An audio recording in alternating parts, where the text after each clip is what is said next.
تقریباً 1400 سال پہلے کا یہ واقعہ ہے اور نصیحت کے لیے بہت عمدہ بات ہے۔ شہر مدینہ میں ایک شخص رہتا تھا جو سڑکوں پہ گاتا تھا، اور وہ اس نے ایک تانپورہ ٹائپ کا بنا لیا تھا، ایسے کندھے پہ رکھتے تھے تو ایسے انگلیوں سے اس کو بجاتا تھا۔ بجاتا بھی بہت اچھا تھا اور گاتا بھی بہت اچھا تھا مدینے کی گلیوں میں، اور لوگ سن کے کچھ نہ کچھ اس کو دے دیا کرتے تھے۔ زندگی آرام سے اس کی گزر رہی تھی۔ پھر زندگی اس موڑ پہ آئی جسے بڑھاپا کہتے ہیں۔ بوڑھا ہو گیا تو پھر نہ وہ آواز میں دم رہا نہ وہ ساز میں دم رہا، تو فاقے ہونے لگے۔ کئی وقت ایسے گزر جاتا تھا۔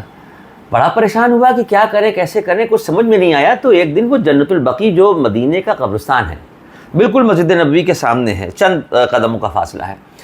قبرستان میں عموماً آپ دیکھیں تو سناٹا ہوتا ہے، کون جاتا ہے قبرستان بغیر کسی جنازے کے؟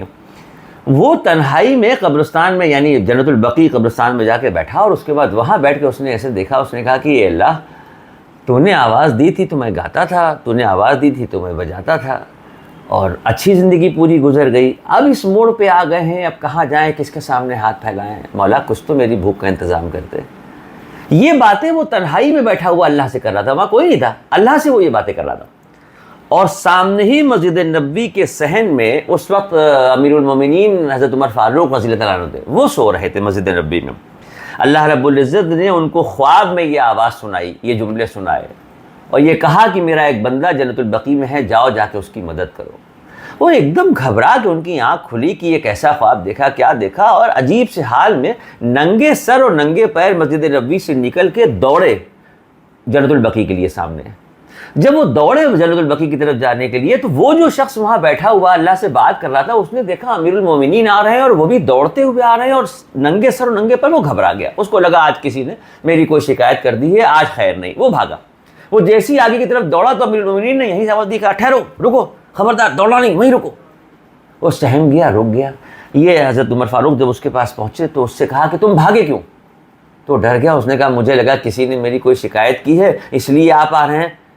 اب جملوں پہ یہاں پہ غور کیجیے گا، باریکیاں دیکھیے گا۔ حضرت عمر فاروق نے کہا میں آیا نہیں ہوں، بھیجا گیا ہوں۔ وہ چونک گیا، اس نے کہا کس نے بھیجا آپ کو؟ میں نے تو کسی سے کچھ نہیں کہا۔ تو پھر حضرت عمر فاروق نے کہا کہ ابھی تم جس سے بات کر رہے تھے اس نے مجھے بھیجا، ابھی تم جس سے بات کر رہے تھے اس نے مجھے بھیجا ہے۔ یہ جملہ سننا تھا کہ اس گانے بجانے والے نے ایسے ایک مرتبہ آسمان کی طرف دیکھا اور کہا کہ پروردگار، ساری زندگی میں نے اپنی آواز اور انداز کے دم پہ کمایا کھایا، کبھی تجھے نہیں یاد کیا، کبھی تیری عبادت نہیں کی، کبھی تجھے پکارا نہیں۔ آج زندگی میں پہلی بار تجھے پکارا بھی تو تیری وحدانیت کے لیے نہیں، اپنے پیٹ کی بھوک کے لیے تجھے پکارا، اور تو نے بھیجا بھی کس کو؟ امیر المومنین کو۔ اس خوشی میں، اس صدمے میں وہیں ہارٹ فیل ہوا اور اس کا انتقال ہو گیا۔ اس کا انتقال ہو گیا، اور حضرت عمر فاروق رضی اللہ تعالیٰ عنہ نے خود اس کی نماز جنازہ پڑھائی۔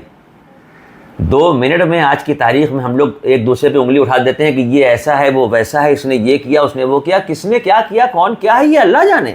ہمیں اور آپ کو حق نہیں ہے اس بات کی انگلی اٹھانے کا کہ اس میں یہ برائی ہے، اس میں وہ برائی ہے۔ امیر المومنین حضرت عمر فاروق نے نماز جنازہ عبداللہ ابن ابی منافقین کے سردار کی پڑھانے سے اللہ کے نبی کو منع کر دیا تھا کہ یہ منافق ہے، آپ اس کی نماز جنازہ نہ پڑھائیں۔ اور یہاں وہ آدمی جو گانے بجانے والا ہے اس کی نماز جنازہ پڑھا رہے ہیں، تو کس کے کیا معاملات ہیں ہمیں حق نہیں ہے۔ لوگ کہتے ہیں فلاں آدمی وہ گانے بجانے والا ہے، فلاں آدمی ایسا ہے۔ ارے فلاں کیسا ہے، فلاں کیسا ہے، وہ چھوڑیے، ہم خود کیسے ہیں وہ دیکھیے۔ اللہ سے ہر وقت اس بات کی دعا کیجیے، توبہ کیجیے کہ کسی پہ اٹھی ہوئی انگلی ناگوار نہ ہو جائے۔ اللہ پاک ہمیں ہدایت دے کہ ہم نیک بن جائیں، دوسروں کی کمیاں ڈھونڈنا اب ہم بند کر دیں۔ السلام علیکم ورحمۃ اللہ وبرکاتہ۔